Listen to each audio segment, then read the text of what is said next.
purgatoire, c'est une réalité de l'au-delà, de ce qui se passe après la mort. Et en particulier, c'est une bonne nouvelle surtout, je pense. Une source d'espérance pour nous.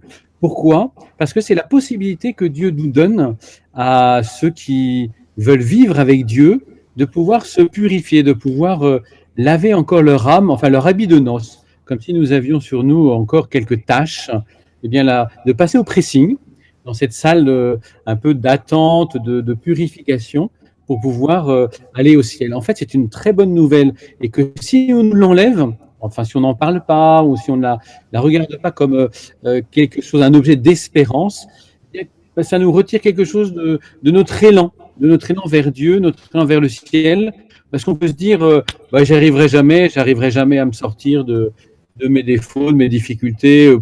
Finalement, le ciel, c'est pas trop pour moi.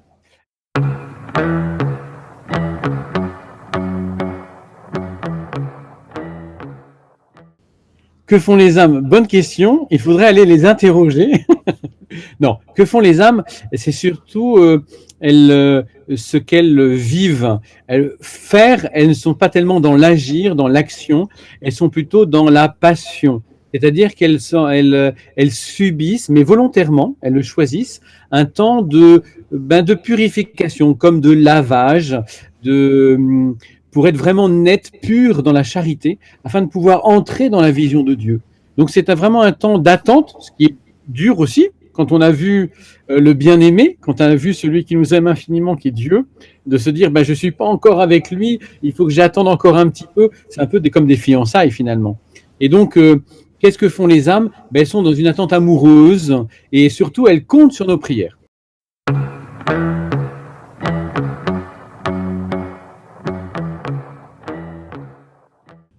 Eh bien, le sanctuaire de Montligeon, j'aurai la joie de venir vous le présenter un petit peu, dans l'Orne, en Normandie, dans le parc du Perche. Eh bien, est une grande œuvre d'abord de prière. Après, il y a une basilique qui accueille les pèlerins, mais c'est d'abord une œuvre de prière répandue à travers le monde, une œuvre de prière pour les âmes du purgatoire, justement, les âmes des défunts.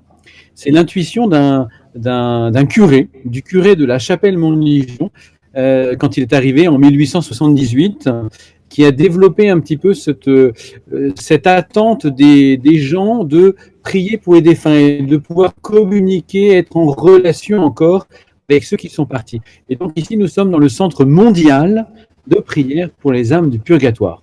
Et c'est à ce titre que je viendrai vous visiter, vous parler un petit peu de ces réalités invisibles, mais qui nous donnent de l'espérance et de l'enthousiasme.